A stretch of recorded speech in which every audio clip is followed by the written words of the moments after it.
У экспозиции работы майстра присвечаны прыгажосці родной зямлі. Мастак Алексей Пагожаў не просто адлюстраваў куткі прыроды. Ён здолеў надаць кожнай карціне сваю гісторыю, перадаць свае эмоцыі і ўспаміны. Усе прадстаўленыя на выставе творы напоўнены лёгкасцю і непаўторнасцю, выразнасцю і тонкім пачуццём прыгожага. Здесь присутствует и Березовский район, и Драгичинский район, и Ивановский район, и Столинский район, Брестский, само собой.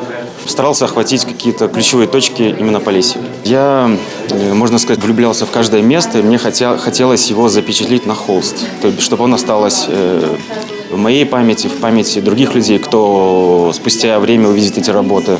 За бярозавым сокам аднойчы на возеры, раніцы на хутары, сакавіцкі пейзаж. Словом, прасторы роднага палескага краю, што запалі ў душу мастака. У літаральным сэнсе гэта ажыўшыя карціны, імі немагчыма налюбавацца, азначаюць наведвальнікі выставы і блізкія аўтара. Мне лично всегда нравится настроение природы, которое он может передать. С Алексеем я знаком уже больше 20 лет, мы вместе учились и после этого очень долго дружим. Я всегда наблюдал за его творчеством, мне было приятно наблюдать, как он, как настоящий художник, пытается делать работы с натуры, и это у него очень хорошо получается. Яшчэ з дзяцінства Алексей ведаў, што стане мастаком і упарта ішоў да сваёй мэты. Спачатку выяўленчы гурток, потым мастацкая школа і інстытут. Да жывапісу прывіў любоў дзядуля.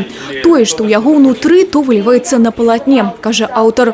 Яго пазітыўную энергію адчувалі ўсе, хто прыйшоў раздзяліць творчы вечар. Несмотря на то, что у него и работа, и другие какие-то хобби есть, но он никогда не изменял себе, и я всегда его поддерживала в его творчестве, и всегда мы вместе ездили на пленеры, искали какие-то места, останавливались, и он занимался своим делом, писал работы. Вы знаете, это те работы, которые привлекают к себе своей искренностью. Ведь художник, который действительно не ради денег, не ради конъюнктуры, не ради моды, а ради потребностей, своей зова собственной творческой натуры, работает с вот этими тихими краявидами. Дакрануцца да багатага свету прыроды Палесья ёсць магчымасць ва ўсіх жадаючых. Выстава працуе ў гасцініцы «Эрмітаж». Юлія Селюк, Александр Сівіцкі, тэлерадыёкампанія «Брэст».